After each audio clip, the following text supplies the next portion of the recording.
लोकसभा चुनावों को लेकर बीजेपी में टिकटों का काउंटडाउन चल रहा है क्योंकि बैठक होने वाली है। सीईसी की बैठक आज शाम को होगी और कहा जा रहा है कि इस मीटिंग के बाद पहली सूची बीजेपी की तरफ से आ सकती है। लोकसभा उम्मीदवारों के तौर पर आज सीईसी में 8 से 10 नामों पर, राजस्थान की अगर बात करें तो 8 से 10 नामों पर मोहर लग सकती है, नाम सामने आ सकते हैं। एक कैटेगरी की सीटों पर पार्टी उम्मीदवारों की घोषणा कर सकती है। एक कैटेगरी वो सीटें, ये कहें कि बीजेपी का जो एक तरीका होता है वो ये सीटें जहां पर कंफर्टेबल है, जो बीजेपी के किले हैं, गढ़ हैं, जहां पर ज़्यादा दिक्कत बीजेपी को लगता है कि नहीं होने वाली है चुनाव में और उम्मीदवार भी वहां पर मजबूत हैं, उस लिहाज से एक कैटेगरी की इन 8 से 10 सीटों में आज प्रत्याशियों की घोषणा हो सकती है। और पिछली बार जिन सीटों पर कम अंतर से मिली जीत, वहां पर पार्टी पहले उम्मीदवार घोषित कर सकती है। ये भी दूसरी बात निकल कर सामने आ रही है। और जो सीटें हैं उनमें जयपुर शहर, जयपुर ग्रामीण, टोंक, सवाई माधोपुर, कोटा, झालावाड़, भीलवाड़ा, जोधपुर, सीकर, अजमेर, झुंझुनू, उदयपुर, जालोर, सिरोही सीट पर उम्मीदवार घोषित हो सकते हैं। 12 सीटों पर उम्मीदवार बदलने की चर्चाएं चल रही हैं। आज का दिन अहम है। राजस्थान में लोकसभा टिकटों के फैसलों को लेकर बीजेपी के अगर खेमे की बात करें, बाबूलाल दहायल हमारे संवाददाता हमारे साथ जुड़े हैं। बाबूलाल, तो आज नजर सबकी दिल्ली पर होने वाली सीईसी की बैठक पर है। क्या लग रहा है, क्या खबर आ रही है, कितनी सीटों की और कौन सी सीटों की घोषणा की जा सकती है? जी, माना यही जा रहा है कि 8 से 10 सीटों का ऐलान हो सकता है पहली सूची में। और कहा तो ये जा रहा है कि जिन सीटों पर पार्टी मजबूत रही है, जहां पर जीत का जो मार्जिन है बहुत ज्यादा रहा है, या तो पहले उन सीटों के नामों पर ऐलान होगा या फिर जो सीटें कमजोर हैं, जहां पर पिछली बार जीत का जो अंतर है वो कम रहा है, तो उन सीटों पर भी पार्टी पहले टिकट का जोखिम उठा सकती है। क्योंकि बीजेपी कॉन्फिडेंट है और उसको लगता है कि 10 साल में जो काम हुआ है तो अब उसके सामने कोई मुश्किलें आने नहीं है। पीएम मोदी का चेहरा है, राम मंदिर का निर्माण है, धारा 370 को हटाने की बात है, और देश में जिस तरह से विकास की बयार बहाने की कोशिश हुई है, तो उसी के मद्देनजर बीजेपी के नेता, कार्यकर्ता सब इंतजार कर रहे हैं कि आखिर पहली सूची में किन किन के नाम होंगे। मेरे साथ में केकड़ी से बीजेपी विधायक शत्रुघ्न गौतम है, जो कि अजमेर संसदीय क्षेत्र में इनका विधानसभा क्षेत्र आता है। शत्रुघ्न गौतम, क्या तैयार है बीजेपी के नेता, कार्यकर्ता और विधायक? बीजेपी के सब लोग तैयार हैं। बीजेपी का बूथ स्तर से लेकर प्रदेश स्तर तक, राष्ट्रीय स्तर तक नेता चुनाव के इस महासंग्राम के लिए तैयार हैं और निश्चित रूप से भारतीय जनता पार्टी का कमल खिलेगा। 25 की 25 सीटें राजस्थान में भारतीय जनता पार्टी जीतेगी और देश में एक अच्छा वातावरण है। इस बार भाजपा 400 पार रहेगी।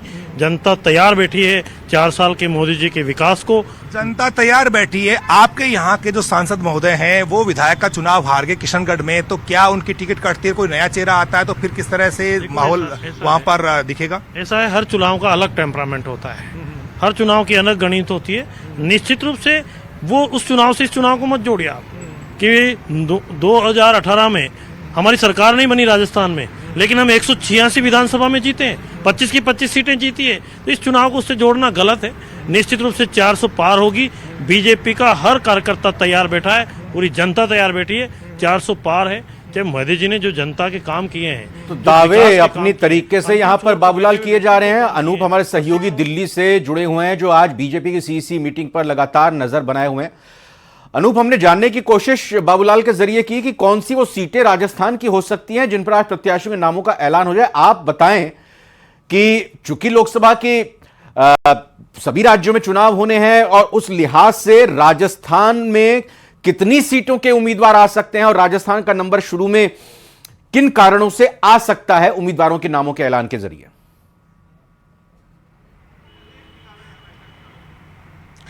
देखिए, आपको बता दूं कि आज 6:30 बजे से बीजेपी केंद्रीय चुनाव समिति की बैठक होगी प्रधानमंत्री नरेंद्र मोदी और पार्टी अध्यक्ष जेपी नड्डा की अध्यक्षता में। और आपको बता दूं कि चुनाव के तारीखों की घोषणा अभी नहीं हुई है, उससे पहले ही बीजेपी सीईसी की बैठक हो रही है। आमतौर पर ऐसा होता नहीं है। आमतौर पर हमने देखा है कि जब चुनाव के तारीखों की घोषणा हो जाती है उसके बाद बीजेपी अपने उम्मीदवारों के नाम पर मुहर लगाती है। तो कह सकते हैं कि बीजेपी की तैयारियां बहुत आगे के स्तर पर है और यही वजह है कि पहले ही सीईसी की बैठक कर रही है। दूसरी तरफ आज जो सूत्र बता रहे हैं उसके मुताबिक बीजेपी जो पिछले लोकसभा चुनाव में जो हारी हुई सीटें हैं उस पर मंथन कर रही है और उस पर नामों पर जो है वो आज मुहर लगाई जाएगी। जहां तक राजस्थान की बात है तो राजस्थान को बीजेपी को लगता है कि इस बार बीजेपी वहां पर क्लीन स्वीप करने जा रही है। बीजेपी को किसी तरह से कोई दिक्कतों का सामना राजस्थान के स्तर पर नहीं होने जा रहा है। बीजेपी का फोकस इस बार ज्यादा से ज्यादा, और कह सकते हैं कि आज की जो बैठक हो रही है उस पर उन सीटों पर है जिन सीटों पर बीजेपी पिछले लोकसभा चुनाव में नहीं जीती थी। देखिए जो पिछली बार चुनाव लड़े गए थे उसमें बीजेपी को 133 सीटों पर हार का सामना करना पड़ा था। 303 सीटें जो है बीजेपी जीती थी। तो जो 133 सीटें हैं बीजेपी के लिए वो काफी अहम सीटें हैं और बीजेपी को और जाहिर तौर पर बिल्कुल अनूप आप नजर बनाए रखें, ये पता चलेगा शाम को बैठक के बाद। और आपका भी बाबूलाल धायल बहुत बहुत शुक्रिया कि किस तरीके से बीजेपी की सीसी की बैठक के बाद